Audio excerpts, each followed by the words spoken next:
സാഹചര്യങ്ങളെല്ലാം മാധ്യമങ്ങളിലും സമൂഹത്തിലാണ്. ആ പശ്ചാത്തലത്തിലാണ് ഒരു വിഭാഗം ദീർഘകാലമായിട്ടുള്ള സ്വയം സെക്രട്ടറി പദ്ധതി സ്വഭാവമായും ഗവൺമെന്റിന്റെയും ഒക്കെ അഭ്യർത്ഥന ഉണ്ടായിട്ട് ചർച്ചയ്ക്ക് തയ്യാറായി മുന്നോട്ട് വന്നതും അതിൻ്റെ അടിസ്ഥാനത്തിൽ 2 ചർച്ചകൾ മുഖ്യമന്ത്രിയുടെ നേതൃത്വത്തിൽ നേരത്തെ നടത്തപ്പെടുകയുണ്ടായി. ഇന്നത്തെ 3ാമത്തെ ഒരു ചർച്ചയാണ് നടന്നത്. സൗഹൃദപരമായ ഒരു ചർച്ചയാണ്. അംഗീകൾ ഒത്തിരി സൃഷ്ടിച്ചിട്ടുണ്ട് ഈ വിഭാഗം പറഞ്ഞു. സൗഹൃദപരമായ ഒരു അന്തരീക്ഷം സഭയിലേക്ക് വിഭാഗങ്ങൾ തമ്മിൽ ഉണ്ടാകണം എന്നുള്ളത് തന്നെയാണ് മുഖ്യമന്ത്രി ഈ വിഭാഗത്തിന്റെ തമ്മിലുള്ള ചർച്ചയിൽ കൊണ്ടുപോയിട്ട് വന്നത്. കോടതി വിധികളിലൂടെ ശാശ്വതമായ ഒരു പരിഹാരം അപ്രാപ്യമാണ് എന്നുള്ളത് വിലയിരുത്തുന്നു. കോടതി വിധികൾ അംഗീകരിക്കുന്നതാണ്, അംഗീകരിക്കുക തന്നെ ചെയ്യണം. അപ്പോൾ തന്നെ കോടതി വിധികളിൽ നിഷേധിക്കപ്പെട്ടിരിക്കുന്ന അല്ലെങ്കിൽ വ്യക്തമാക്കപ്പെടേണ്ടതായ കാര്യങ്ങളുണ്ട്. അതെല്ലാം ചർച്ചയിലൂടെ കൂടുതൽ വ്യക്തത വരേണ്ടതായ ആവശ്യം നിലനിൽക്കുന്നു. അതുകൊണ്ട് തന്നെ നിശ്ചയമായിട്ടും ഒരു സഭയിലെ 2 വിഭാഗങ്ങളും തമ്മിലുള്ള തുടർന്നുള്ള ചർച്ചകൾക്ക് കൂടുതൽ പ്രാധാന്യമുണ്ട്. ആ നിലയിൽ ചർച്ച ചെയ്യുന്നതിന് അദ്ദേഹം നിർദ്ദേശിച്ചതുപോലെ മറ്റേതെങ്കിലും ഏജൻസികളുടെ മധ്യസ്ഥതയിൽ ആകാവുന്നതായ നിർദ്ദേശം മറുവിഭാഗത്തിന് സ്വീകാര്യമായിരുന്നില്ല. ആ പശ്ചാത്തലത്തിൽ മുഖ്യമന്ത്രിയുടെ തന്നെ ഒരു മോണിറ്ററിംഗ് 2 വിഭാഗവും സ്വതന്ത്രമായി ഇരുന്ന് ചർച്ച ചെയ്യുവാനുള്ളതായ ഒരു തീരുമാനം ഇന്നത്തെ ചർച്ചയിലുണ്ടായിട്ടുണ്ട്. ആ ചർച്ചയിലൂടെ പല കാര്യങ്ങളിലും സമവാക്യങ്ങളും സമവായങ്ങളും ഉണ്ടാകേണ്ടതായിട്ടുണ്ട്. അങ്ങനെയുള്ളതായ സമവായ ശ്രമങ്ങൾ വളരെ അകലത്തിലായിരിക്കുന്ന 2 വിഭാഗങ്ങൾ തമ്മിൽ ഒത്തിരി മുറിവുകൾ അടുത്തുള്ളതുകൊണ്ട് അതെല്ലാം ഉണങ്ങണം. അതൊക്കെ ഇന്നത്തെ സാഹചര്യത്തിൽ ഒരു അനിവാര്യതയുമാണ്. ആ നിലയിൽ ചർച്ചകളിലൂടെ സമവാക്യങ്ങൾ ഉണ്ടാക്കുവാനും അതിലൂടെ സഭ വിഷയങ്ങൾക്ക് ശാശ്വതമായ പരിഹാരങ്ങൾ ഉണ്ടാക്കുവാനുമുള്ള പരിശ്രമം തുടരും എന്നുള്ളത് തന്നെയാണ് മുഖ്യമന്ത്രിയുടെയും ഇരു വിഭാഗത്തിൻ്റെയും ഭാഗത്ത് നിന്നുണ്ടായ ചർച്ചകളിൽ നിന്നുള്ള ഒരു അഭിപ്രായ രൂപീകരണം എന്ന് നിങ്ങളോട് പറയുവാനാണ്.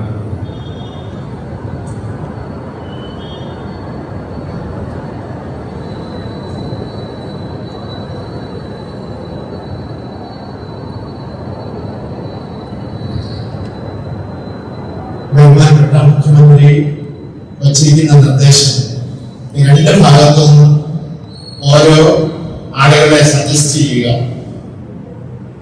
അത് 1 മാസത്തിനുള്ളിൽ ആ നിർദ്ദേശം വന്നിട്ട് അവരുടെ കൂടെ ഇരുന്ന് ചർച്ചകൾ നടത്തുക എന്നുള്ളതാണ്. മുഖ്യമന്ത്രി തന്നെ ഇടയ്ക്കിടയ്ക്ക് ചർച്ചകളിൽ പങ്കെടുക്കാമെന്ന് സമ്മതിച്ചു.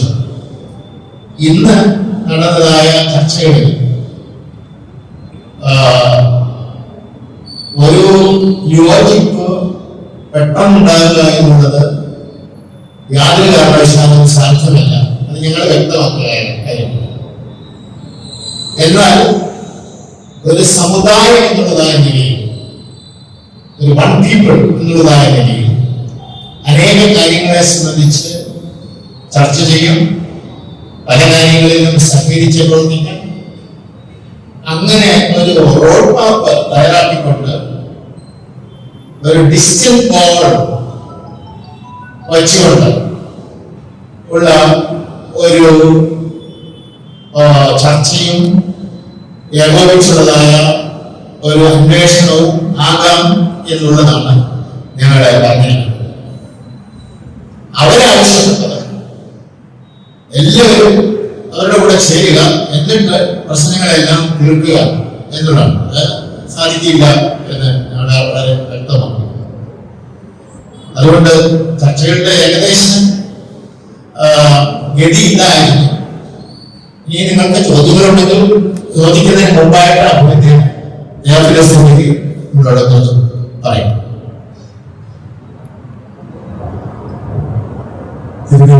പറഞ്ഞതുപോലെ ഇന്നത്തെ പുതിയ ഒരു ഗവൺമെന്റ് എന്ന് പറയുന്നത് ഇത്രയും ദിവസം എല്ലാ ചർച്ചകളും ആദരണീയനായ മുഖ്യമന്ത്രിയുടെ അധ്യക്ഷതയിൽ തന്നെയായിരുന്നു നടന്നുകൊണ്ടിരുന്നത്.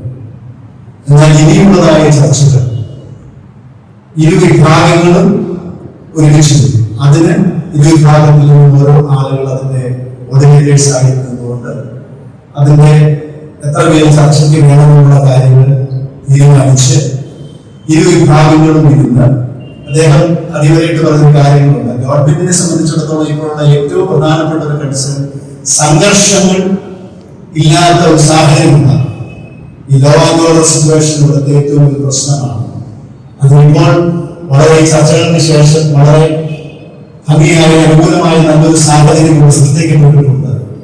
അതുകൊണ്ട് അനേക പതിറ്റാണ്ടുകളായിട്ട് രണ്ട് സഭകളായിട്ട് പോകുന്ന ഒരു സംവിധാനമാണ്. അപ്പോൾ അതുകൊണ്ട് ഗവൺമെന്റിനെ സംബന്ധിച്ചിടത്തോളം അദ്ദേഹം പറഞ്ഞത് പ്രധാനപ്പെട്ട ഒരു കൺസേൺ ഇതാണ്. അതേസമയം തന്നെ ഇത് പ്രശ്ന പരിഹാരത്തിന് ഇരു വിഭാഗങ്ങളും ഒരുമിച്ചിരുന്ന് ഒരു നല്ല സൗഹൃദ അന്തരീക്ഷം സൃഷ്ടിച്ച് ചർച്ചകൾക്ക് മുന്നോട്ട് കൊണ്ടുപോകാം. ഏതെങ്കിലും സമയത്ത് പ്രധാനപ്പെട്ട സാഹചര്യങ്ങൾ വരുമ്പോൾ മുഖ്യമന്ത്രിയുടെ അല്ലെങ്കിൽ ചീഫ് സെക്രട്ടറിയുടെയോ DGPയുടെ സാന്നിധ്യത്തില് വീണ്ടും ചർച്ചകളുടെ ആ പുരോഗതി നമുക്ക് അവലോകനം ചെയ്തുകൊണ്ട് ഇത് പ്രശ്നപരിഹാരത്തിന് സംഘർഷഭരിതമല്ലാത്ത ഒരു സാഹചര്യം സൃഷ്ടിക്കാൻ വേണ്ടിയിട്ട് ചർച്ചകൾ നമുക്ക് ഇപ്പോൾ മുന്നോട്ട് കൊണ്ടുപോകാൻ എന്നുള്ളതാണ് അദ്ദേഹം പറഞ്ഞത്.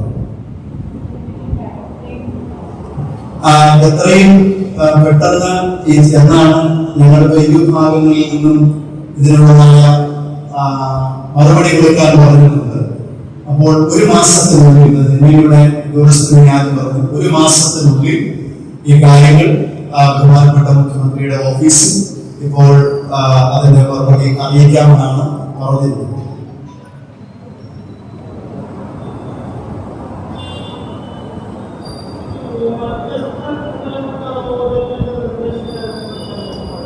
അല്ല, മധ്യസ്ഥൻ ആയിട്ടല്ല, ഇരു വിഭാഗത്തിൽ നിന്നും ഓരോരുത്തര് അതിന്റെ ഒരു കോർഡിനേറ്റർ എന്നുള്ള രീതിയിലാണ്. അതായത് ഇപ്പോൾ നമ്മളുടെ ഒരു ബിഷപ്പും അല്ലെ അവരുടെ ഒരു ബിഷപ്പും എന്നിട്ട് അദ്ദേഹം എത്ര പേര് ചർച്ചയ്ക്ക് വേണം, ഇപ്പോൾ 4 5 എത്ര പേര് ചർച്ചയ്ക്ക് വേണം ഈ വിഭാഗത്തിൽ എന്നുള്ളത് അത് അവര് ചർച്ച ചെയ്ത് ആലോചിച്ച് തീരുമാനമെടുക്കാനായിട്ടാണ്, മധ്യസ്ഥനായിട്ട്. എന്തോ അവർ കോർഡിനേറ്റർ ഫെസിലിറ്റേറ്റ് ഒരു പേര്.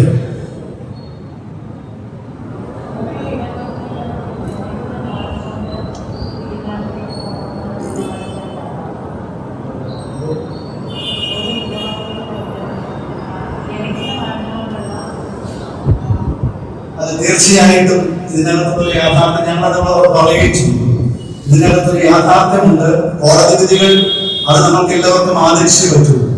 അതേസമയം തന്നെ ഇതിനകത്തൊരു യാഥാർത്ഥ്യം എന്ന് ഞങ്ങൾ അദ്ദേഹത്തോട് പറയുകയും ചെയ്തു.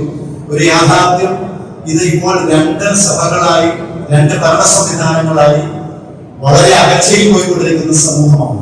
അതുകൊണ്ട് ഞങ്ങളുടെ സഭാവിശ്വാസികളുടെ വികാരങ്ങളും അവരുടെ ഹിതവും അറിയാതെ അതിനല്ലാതെ ഞങ്ങൾക്ക് തീരുമാനം എടുക്കാൻ പറ്റുന്നതല്ല. ഞങ്ങൾ ഏകപക്ഷീയമായിട്ടൊരു തീരുമാനമാണ്. അതുകൊണ്ട് തന്നെ ആ കാര്യങ്ങൾ അവരുടെ ജനത്തിന്റെ വിശ്വാസവും കൂടി എടുത്തുകൊണ്ട് ഈ പ്രശ്നങ്ങൾ ചർച്ചയിലൂടെ പരിഹരിക്കുകയാണ് ചെയ്യുന്നത്. അതല്ലാതെ ഒരു ദിവസം ഒരു ഭരണഘടനയ്ക്ക് അകത്തേക്ക് വരാനായിട്ട് ആവശ്യപ്പെട്ടുകൊണ്ട് പ്രശ്നങ്ങൾ തീരുകയില്ല. നമ്മളിപ്പോഴും പറയുന്നത് അതുകൊണ്ടാണ് ജനഹിതം അറിഞ്ഞുകൊണ്ട് കാര്യങ്ങൾ ചെയ്യണമെന്ന് നമ്മൾ പറയുന്നതിന്റെ കാരണം അത്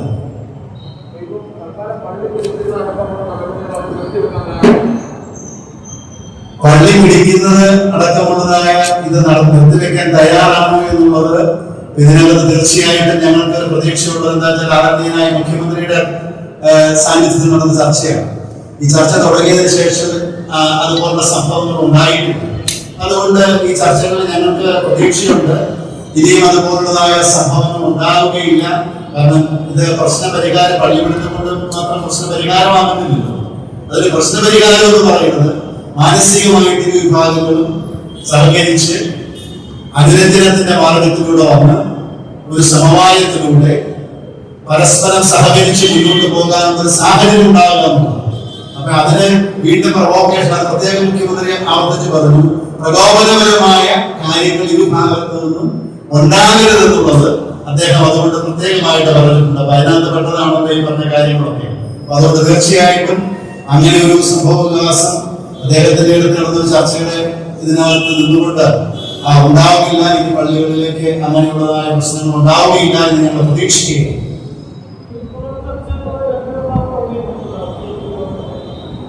തുടർ ചർച്ച എന്ന് വേണമെന്നുള്ളതിനെ കുറിച്ച് നാളെ ഞങ്ങളുടെ സുന്നഹദോസുണ്ട്. അതിനുശേഷം ഞങ്ങൾ എത്രയും പെട്ടെന്ന് അറിയിക്കാം.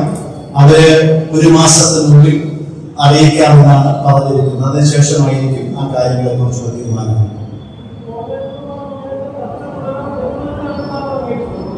ആ നിർദ്ദേശം മുഖ്യമന്ത്രി വെച്ചു. ആ നിർദ്ദേശം ഇനി ഇരു സഭകളും സമിതികള് കൂടി അല്ലെങ്കിൽ അവർക്ക് ആലോചിക്കേണ്ടതായ സമിതികളിൽ ആലോചിച്ച് ആ ചർച്ചകൾ തുടർന്ന് എന്താണെങ്കിലും ഈ ചർച്ചകൾ തുടരുന്നതിന്റെ ഭാഗമായിട്ട് തന്നെയാണ് ഞങ്ങൾ അതിനെ കാണുന്നത്. കാരണം ഇപ്പോൾ നടന്നുകൊണ്ടിരിക്കുന്ന ഈ ചർച്ചയുടെ ഒരു പ്രോഗ്രസ് ആയി കുറച്ചുകൂടെ ഒരു അഡ്വാൻസ്ഡ് സ്റ്റേജ് ആയിട്ടാണ് ഞങ്ങൾ അതിനെ കാണുന്നത്.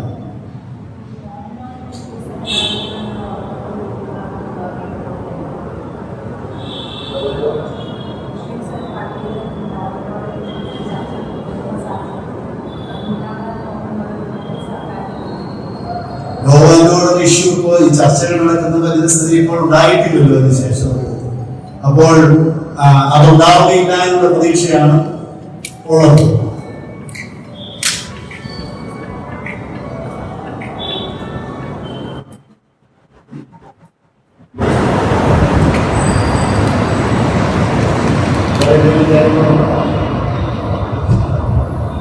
അപ്പോൾ എന്തായാലും ഇന്ന് വളരെ സമയം നിങ്ങളോട് കാത്തിരുന്നു.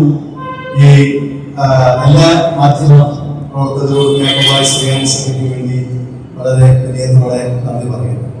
അതുപോലെ തന്നെ എനിക്കുള്ള ഒരു അഭ്യർത്ഥന എന്ന് പറഞ്ഞ് ഞാൻ ആദ്യം പറഞ്ഞതുപോലെ സഭയുടെ ഔദ്യോഗികമായിട്ട് നൽകുന്ന അത് സഭയുടെ മെത്രാപ്പൊലീത്ത ട്രസ്റ്റിയോ അല്ലെങ്കിൽ ഇവിടെ മീഡിയയുടെ ചുമതലയുള്ള ഞാനോ ഔദ്യോഗികമായിട്ട് സഭാ കേന്ദ്രത്തിൽ നിന്ന് സഭയുടെ ലെറ്റർ പാഡിൽ തരുന്നതായ കാര്യങ്ങൾ മാത്രമേ ദയവ് ചെയ്ത് ഔദ്യോഗികമായിട്ട് നിങ്ങൾ ചാനലുകളിലും മാധ്യമങ്ങളിലൂടെ പ്രസിദ്ധീകരിക്കാവൂ. ആരെങ്കിലും എന്തെങ്കിലും പറയുന്നത് അത് വാർത്തയാക്കിയിട്ട് നമ്മുടെ ആളുകളുടെ ഇടയിൽ തെറ്റിദ്ധാരണ ഉണ്ടാക്കാൻ നിങ്ങൾ മനഃപൂർവ്വമല്ല ചെയ്യുന്നതെന്ന് അറിയാം. പക്ഷെ അത് ആളുകൾ ഒത്തിരി തെറ്റിദ്ധാരണ ഉണ്ടാകുന്നത് രാവിലെ മുതലേ ഇത് ഞങ്ങൾ യോജിക്കാനായിട്ട് തയ്യാറാണെന്ന് അറിയിച്ചു എന്ന് പറഞ്ഞുകൊണ്ടുള്ള വാർത്ത ആളുകൾ ഒത്തിരി ആശയക്കുഴപ്പമുണ്ടാക്കി. അതുപോലെ ഇത് ഞാൻ നിങ്ങളോട് ഒഫീഷ്യലായിട്ട് പറയുകയാണ്, സഭയുടെ ഔദ്യോഗികമായി നൽകുന്നതായ കാര്യങ്ങൾ നിങ്ങളത് പബ്ലിഷ് ചെയ്യാവുന്നു എന്നുള്ളത് ഒരു അഭ്യർത്ഥന കൊണ്ട് നിങ്ങൾ നടത്തുകയാണ്.